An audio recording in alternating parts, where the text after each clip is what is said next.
আসসালামু আলাইকুম। আমার মাথায় কিছুদিন ধরেই একটা চিন্তা ঘুরপাক খাচ্ছে। দেখুন, আমরা যে এই যে দান করি বা মানুষ ভিক্ষা করে, এই বিষয়টা নিয়ে একটু চিন্তা করছিলাম।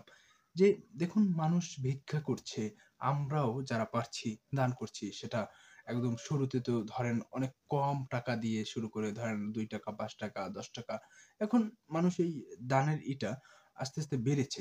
আমি যখন দান করছি দেখা যায় ৳৫ বা ৳৫ এখন অনেক কম মানুষই দেয়। ৳১০, ৳২০, ৳৫০ এরকম দানটা একদম সচরাচর স্বাভাবিক হয়ে যাচ্ছে।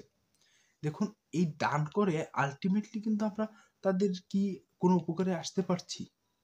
মোস্ট অফ দ্যা টাইম এই যে দানগুলো আমরা করি, এর থেকে আমরা বেরিয়ে যদি এই দানটা এক স্থানে আমরা গচ্ছিত রাখি। ওই যে ব্যাংকের যে অপশনটা না মানে আমরা ব্যাংক রাখি, মাটির যে ব্যাংকগুলো আগে কিনতে পাওয়া যেত। এখন সম্ভবত প্লাস্টিকের ব্যাংক পাওয়া যায়। ওই ব্যাংকে আমরা যদি ওই টাকাগুলো জমিয়ে রাখি যে দান হিসেবে প্রতিদিন আমি অ্যা যদি বাহিরে যাই দেখা যায় ৳১০, ৳২০ এরকম আপনি দান করেন, হ্যাঁ? ওই দানটা যদি আপনি এক স্থানে রাখেন, ওই টাকাটা অনেক ভালো একটা অ্যামাউন্ট হবে কয়েক মাস পর বা কয়েক বছর পর।